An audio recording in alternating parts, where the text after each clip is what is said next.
আজকে হচ্ছে 15ই নভেম্বর, আর আজকের দিনটা আমার কাটলো পিজি হসপিটালে। তা আমার বডির ওর মানে মানে নিউমোনিয়া না, ওই লাংসে ইনফেকশান হয়ে গেছে, এত ঠান্ডা লেগেছে, আর এই ওয়েদারটা যে এত খারাপ যে চিন্তার বাইরে।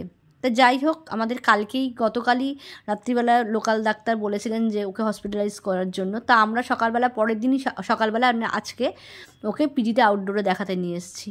পিজিতে এলে না পুরো সত্যি মানে মন মেজাজ, পিজি বলে না, যে কোনো হসপিটালে এলেই মন মেজাজ খারাপ হয়ে যায় এত এত পেশেন্ট দেখে। যাই হোক, ওখানে দাঁড়িয়ে আমরা টিকিট করলাম, টিকিট করে তারপর ওকে চেস্ট ডিপার্টমেন্টে দেখালাম। দেখো 2 দিদি বসে আছে, হ্যাঁ, ওরা চাচাচ্চাই কেন করছিস রে ভিডিও। যাই হোক, তোমাদের সঙ্গে সব কিছু শেয়ার করি।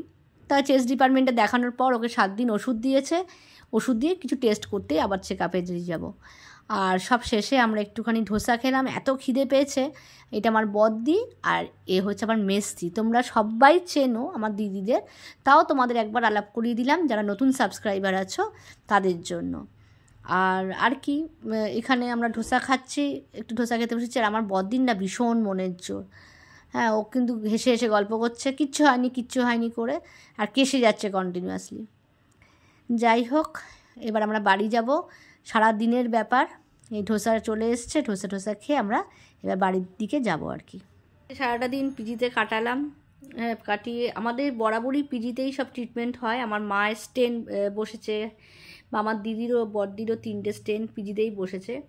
হ্যাঁ, তোমাদের ছোট্ট একটা ইনফরমেশান দিয়ে দিই, যদি পিজিতে কেউ যেতে চাও বা ডাক্তার দেখাতে চাও, অবশ্যই আধার কার্ডটা প্রথম যে মানে কার্ড যদি দেখাতে চাও আর কি, যে প্রথম কার্ড করছো, ওখানে টিকিট করতে হয় 2 টাকা দিয়ে।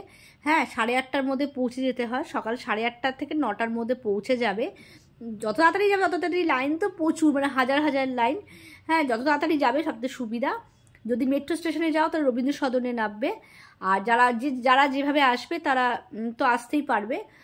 মেট্রোটা যেহেতু আমি যাই, আমার বাড়ি থেকে মেট্রোটার সুবিধা বলে রবীন্দ্র সদনে নামি, নিয়ে 2 নম্বর গেট থেকে না বেরিয়ে পিজি হসপিটাল আর কি।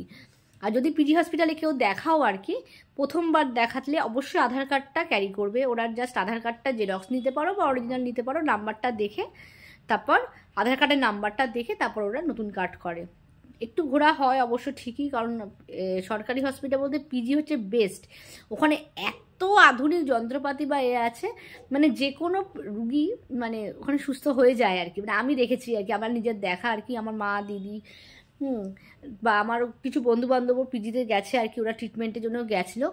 তা ওখানে কিন্তু খুব ভালো ট্রিটমেন্ট হয়। তোমরা সবাই আশা করি পিজি সম্বন্ধে জানো, এটা এমন কিছু বলার ব্যাপার নেই। তাও অনেকেই বাইরে থেকে দেখো, আমার মানে 2-4 জন দেখো আর কি, আমি দেখেছি, খেয়াল করে দেখেছি যে তারা দেখো, যদি এমার্জেন্সি পারপাস তোমরা পিজিতে আসতে চাও, আধার কার্ড ফার্স্টের দিন কিন্তু আধার কার্ডটা অবশ্যই ক্যারি করবে, নইলে কিন্তু টিকিট করা যাবে না। আধার কার্ড জেরক্স হোক বা অরিজিনাল হোক, ওটা দেখে তারপর কাট করা যায়। আর 2 টাকা দিয়ে কাটটা করাতে হয়। একবার যদি তুমি সিস্টেমে ঢুকে যাও, তারপর প্রত্যেকবার ওইটা আর কাট করানোর দরকার হয় না, একটা স্ট্যাম্প মেরে দেয় আর কি। এইটুকু তোমাদের ইনফরমেশান দিলাম। আর এই ওয়েদারে প্রচণ্ড সাবধানে থাকো। হঠাৎ করে মানে আজকে মানে 90% লোকের দেখলাম ওখানে, মানে ওই ডিপার্টমেন্টে গিজগিজ কিছু, সবার সর্দি কাশি জ্বর। এই ওয়েদারটা খুব খারাপ, একেবারে ঠান্ডা পড়ে গেলে হয়তো ওয়েদারটা ঠিক হয়ে যাবে, এত চিন্তা থাকবে না। যতদিন না খুব পুরো ঠান্ডাটা পড়ছে ততদিন কিন্তু আমাদের একটুখানি এক্সট্রা কেয়ার নিতেই হবে।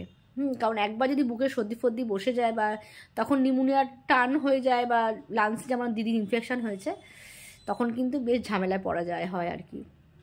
যাই হোক, ঠিক আছে, এইটুকু বলার জন্য। সবাই সুস্থ থেকো, ভালো থেকো, চলো টাটা, গুড নাইট।